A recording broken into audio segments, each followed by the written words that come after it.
नमस्कार, मैं हूं ज्योति अरोड़ा और आज मैं आपको लेके जा रही हूं यात्रा पर उत्तर प्रदेश की। उत्तर प्रदेश भारत की उत्तर भारत में स्थित एक ऐसा राज्य है जहां से माना जाता है कि शुरुआत होती है हर एक नई चीज़ की।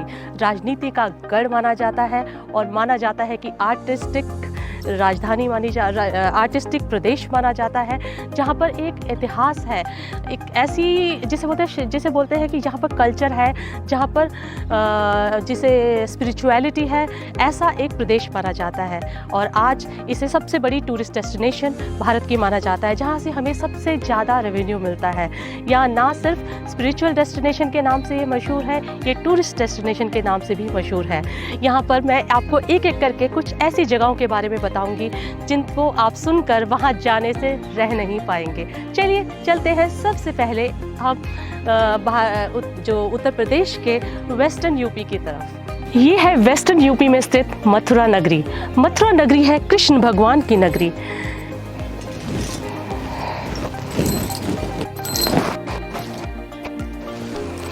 मथुरा नगरी एक ऐसी जगह है जहाँ के कण कण में श्री कृष्ण का वास है।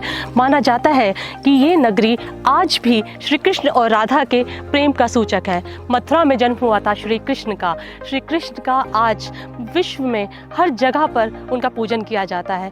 भारत में बहुत सारी ऐसी जगहें हैं जहाँ पर कृष्ण के मंदिर स्थित हैं, लेकिन मथुरा का जो हिंदू धर्म को मानने वाले लोग हैं उनका जो है मथुरा में आना बहुत ही ज़्यादा महत्वपूर्ण माना जाता है।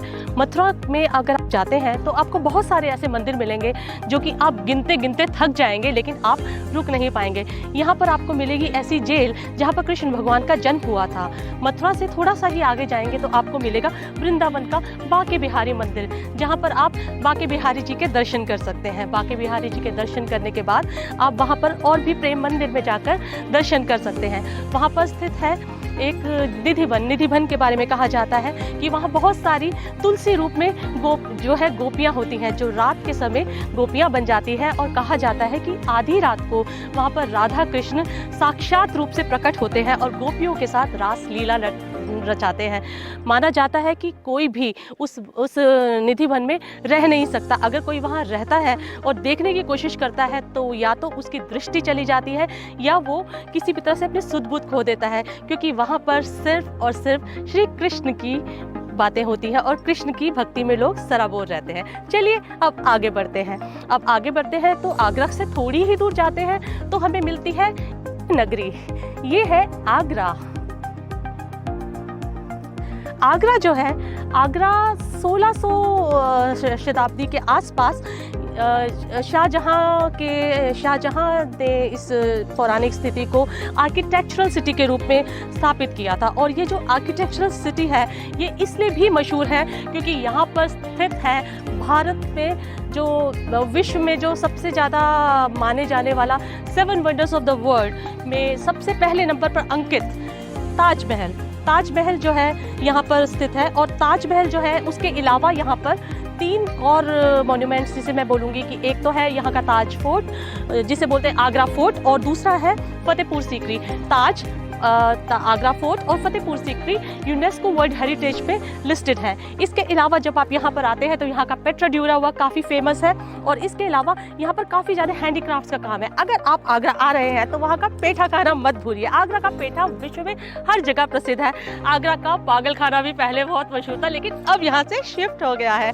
चलिए आगे चलते हैं। यूपी में बहुत सारी जगह है। अब आगे बढ़ते हैं धीरे धीरे करके। चलिए अब जाते हैं नई सिटी में। ये बहुत ही इंटरेस्टिंग सिटी है क्योंकि ये सिटी मानी जाती है सिटी ऑफ नवाब्स, बिकॉज ये है लखनऊ में हुआ है हमारे जिसे बोलते हैं कल्चर बहुत चेंज मिलेगा आपको। यहाँ का आदाब बहुत मशहूर है, यहाँ की तहजीब बहुत मशहूर है। लोग आपको आप कह के बात करते हैं, खुद को भी हम कह के एड्रेस करते हैं। यहाँ का खान पान बहुत मशहूर है, यहाँ की इमारतें बहुत मशहूर है, बहुत ही आर्किटेक्चरल नमूने मिलेंगे आपको। और साथ ही साथ लखनऊ में आपको बाग बगीचे भी बहुत खूबसूरत मिलेंगे। तो लखनऊ में आप और वहाँ की तहज़ीब देखिए, और वहाँ की जैसे कथकली जो है बहुत अच्छी मानी जाती है। वहाँ की चिकनकारी काफ़ी फेमस, चिकनकारी के सूट काफ़ी फेमस है जो वर्ल्ड वाइड लोग बहुत ज़्यादा पसंद करते हैं। काफ़ी अच्छा बिजनेस करते हैं वहाँ के चिकनकारी के जो कारीगर हैं। चलिए आगे जाते हैं, जो कि बहुत ही मशहूर सिटी है वो है बनारस की। बनारस को कहा जाता है वाराणसी, वाराणसी के अलावा इसे काशी भी कहा जाता है। कहते हैं अगर आपको चाहिए सैल्वेशन, अगर आपको मोक्ष की प्राप्ति करनी है तो जाइए काशी। अगर आप काशी नहीं गए तो आपको मोक्ष कैसे प्राप्त होगा। यह है शिव की नगरी।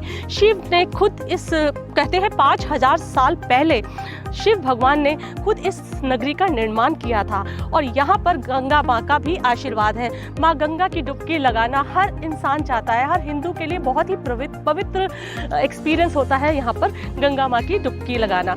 इस सिटी से जो है बहुत ही ज़्यादा हमारा आने वाले समय में टूरिज़्म बढ़ने वाला है, और इस सिटी में हम लोग पाएंगे विश्वनाथ टेम्पल। विश्वनाथ टेम्पल शिव जी का बहुत ही बड़ा टेम्पल है, जिससे जुड़ा हुआ एक बहुत ही सुंदर काशी कॉरिडोर बनाया गया है, जो कि अभी हम लोगों ने मोदी सरकार के अंदर बनाया है, जो कि काशी कॉरिडोर इस समय काफ़ी पसंद किया जा रहा है, जो कि डायरेक्ट कनेक्ट करता है आपको रिवर गेंजेस से, और ये वहाँ का मेन अट्रैक्शन है। इसके अलावा आपको यहाँ पर मिलेगा हनुमान मंदिर और मिलेगा दुर्गा मंदिर। तो जब आप यहाँ पर आते हैं तो आप बहुत सारे बुद्धिस्ट टेम्पल्स का भी आप दर्शन कर सकते हैं। तो अगर आपको चाहिए भक्ति तो आइए बनारस, अगर आपको देखना है रियल भारत तो आइए बनारस, खाइए बनारसी पान। और एक मिनट, आप सोच रहे होंगे कि मैंने क्या पहना है, तो आप भूलिए मत कि बनारस में मशहूर है यहाँ के वीवर्स, और मशहूर है यहाँ की बनारसी साड़ी। देखिए मैंने भी पहनी है बनारसी साड़ी, वहाँ की मशहूर है रियल सिल्क की ये बनारसी साड़ी। और ये जो बनारसी साड़ी है स्पेशली में बनाई गई है सोने और चांदी की जरी से, रियल सोने और चांदी की जरी से बनी हुई है बनारसी साड़ी। इसमें जिसे शिकार का साड़ी भी कहा जाता है, जिसमें मोटिफ है बहुत ही ज़्यादा एनिमल्स के। ये स्पेशल कारीगर लोग इसे बनाते हैं, और ये वहाँ का स्पेशल आर्ट है। बहुत ही अच्छे नमूने आपको मिलेंगे इस तरह के आर्ट फॉर्म के।